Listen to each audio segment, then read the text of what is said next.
Franzaydı götürüm. Deməli, sosial mədəni nəzəriyyə, biz hansı ki Vygotsky haqqında sizlə danışmışdıq. Ümumi məlumatımız var, amma tam belə deyək, əhatəli məlumatımız yox idi. Sosial mədəni nəzəriyyə də nədən bəhs edir?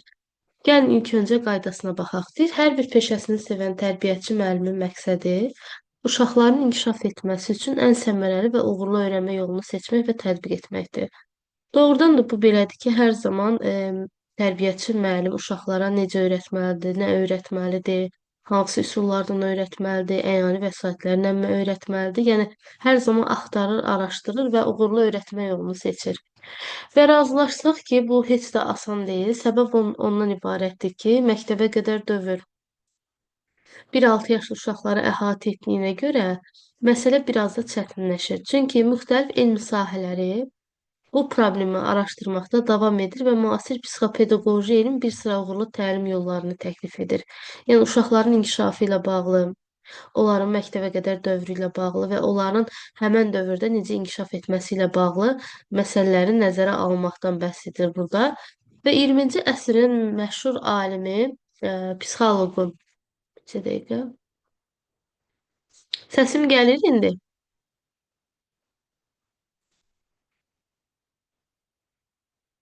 Arzu xanım,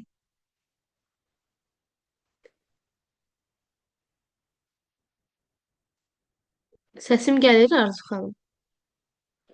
Bəli, müəllimə, niyə saatda bilmirəm. Hə, onlar yəqin internetdən bağlıdır. Hı. 20-ci əsrin məşhur alim psixoloqu Lev Vygotsky insan psixoloji periodizasiyasını, yəni başqa adı ilə desək dövrləşməni bu gün də biz araşdırırıq və hətta bu gün də öz aktuallığını itirmir. Vygotsky'nin periodizasiyası bir çox tədqiqatlarda əsas mərkəzi mövqe tutur ki, bu periodizasiya ilkin variantda insan şəxsiyyətinin necə dəyişdiyini başa düşmək üçün yaş dövrlərini mərhələyə bölməyi təklif edirdi. Vygotsky xüsusilə uşaqlıq dövrü ilə maraqlanırdı, yəni uşaqların körpəlik dövrü ilə, həmçinin onların inkişafı ilə bağlı məsələləri araşdırırdı və bu təsadüfi deyil, çünki psixologiya görə şəxsiyyətin əsasları məhz lap körpəlikdən, yəni erkən dövrdən qoyulur və bu dəyişikliklər insan həyatının növbəti hissəsinə də təsir göstərir. Yaş periodizasiyası müəyyən yaşda olan bir insanın şəxsiyyətində hansı dəyişikliklərin olacağını proqnozlaşdırmağa imkan verir. Yəni insanın davranışı, hərəkəti, gələcəkdə xarakteri erkən yaş dövrdən artıq özünü göstərir. Və bu nəzəriyyədə, yəni ali psixi funksiya nəzəriyyəsində biz düşünə bilərik ki, illər keçdikcə bu köhnələ bilər.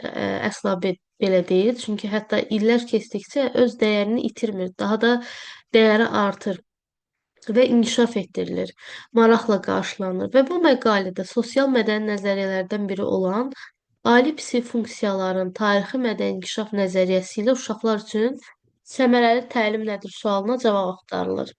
Gəlin baxaq, səmərəli təlim nədir, necə inkişaf edir? Ümumiyyətcə təlim dedikdə nə nəzərdə tutulur?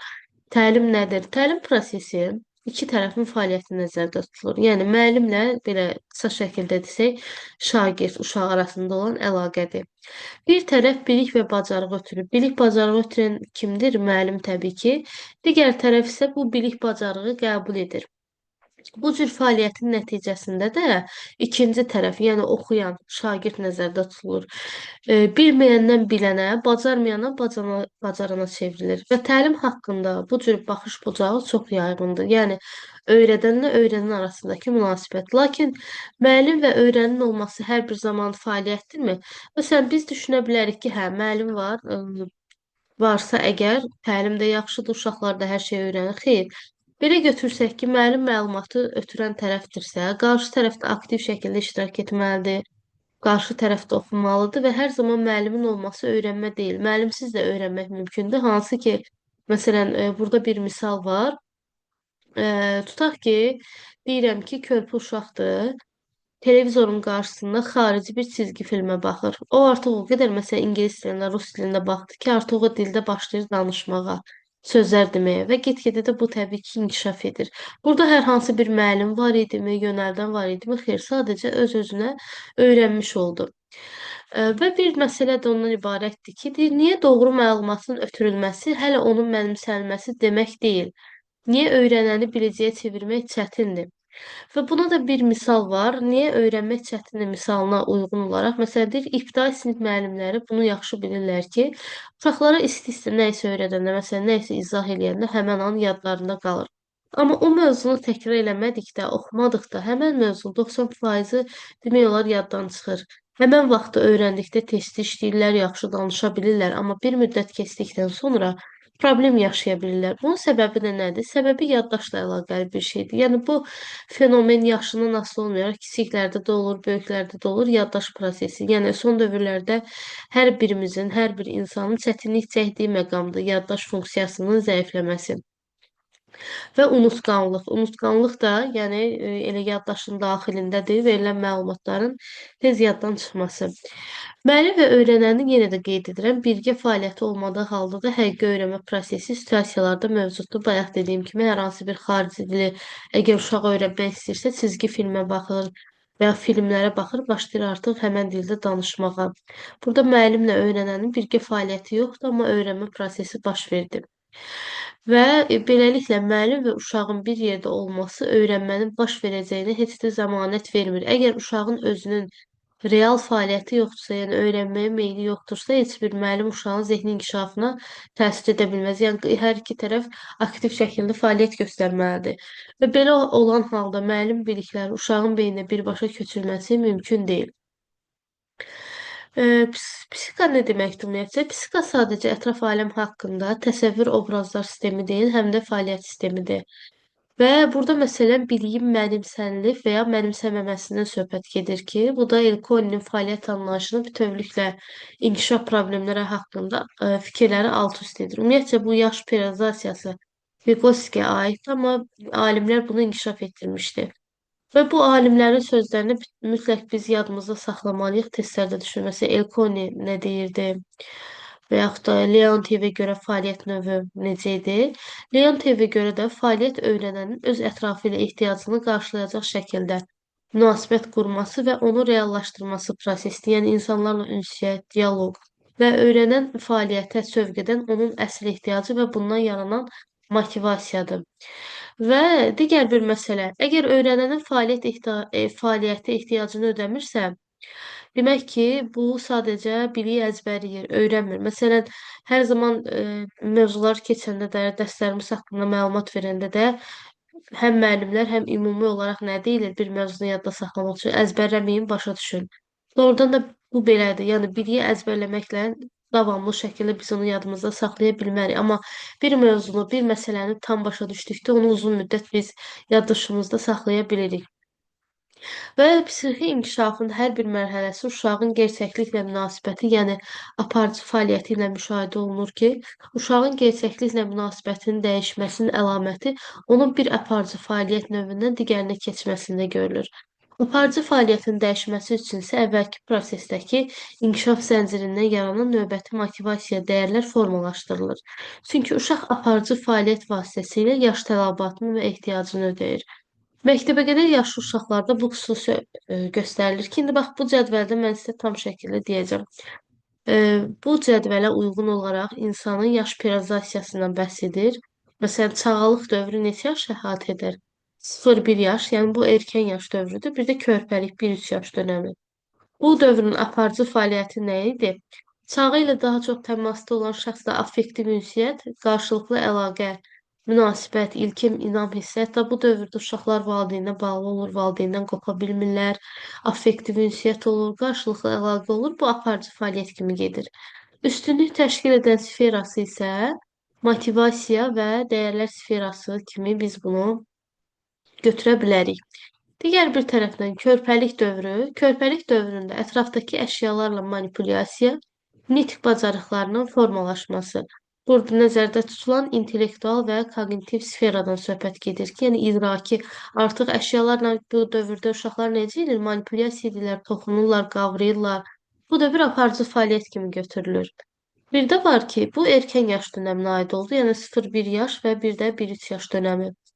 Bir də gəlir, deməli, 3-7 yaş məktəbə qədər yaş dönəmi, bir də kiçik məktəbli dönəmi ki, burada nəzərdə tutulan məsələ müstəqil olmaq, sərbəst hərəkət etmək arzusundan yəni inkişafa doğru uşaqların rollu oyunlar, yəni hərəkətli, rollu sujetə girmək, rola girmək, bax bu dövrün aparıcı fəaliyyətidir və təşkil edən sferası isə motivasiya dəyərli sfer. Elə bir bir-birini izləyir. 0-1 yaş motivasiya, 1-3 yaş intellektual, kognitiv, 3-7 yaş motivasiya, 7-10 intellektual, kognitiv sferadır və bu dövrdə də təbii ki, bu dövrün əsas xüsusiyyəti uşaqların məktəb dönəmi kimi gedir. Bu əsas dönəm kimi götürülür ki, nələr oldu? Yaş periodizasiyası 0-1 yaş, 1-3 yaş, 3-7, bir də 7-10 yaş dönəmi. İndi burada biz əsas olanlara baxırıq. Mərhələləri xarakterizə etmək üçün 4 əsas meyarı bilməliyik. Hətta buradakı böhran sualı 2022-ci ilin imtahan sualı olub.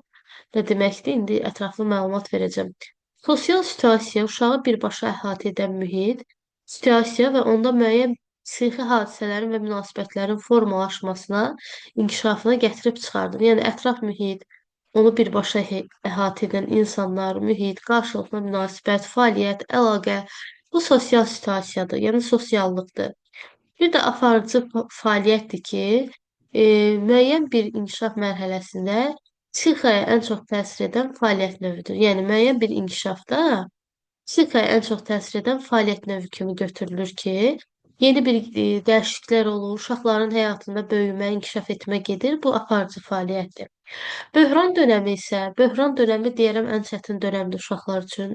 İstər uşaq olsun, istər yeniyetmələr olsun, onların da özlərinə görə böhranlı dönəmi olur. Hətta körpəliyə aid 3 yaş böhranı olur. Daha sonra yeniyetməlik böhranı olur. Bu da insan həyatının psixik komponentində kəskin dəyişikliklərlə xarakterizə olunan inkişafın aralıq mərhələsidir. Yəni qısa müddət davam edir, amma belə deyək, uşaqları incidən bir prosesdir ki, uşaqda yaranan ziddiyyətlərdir. Və Elkollin nöqteyi nəzərindən yanaşsaq biz əgər, əməli və motivasiya aspektlərinin inkişaf səviyyəsi arasında boşluq yaranır. Biri irəli atırır, digəri qabaqlar. Bu səbəbdən geridə qalan tərəfin lazımi səviyyəyə çatması üçün fəaliyyəti dəyişdirmək labüddür. Yəni yaranan ziddiyyətlərin uğurlu həlli keyfiyyətli yeni inkişaf mərhələsinə keçiddir. Yəni bu dövrdən artıq uşaqların keçid dönəmi nəzərdə tutulur. Bir də var törəmə.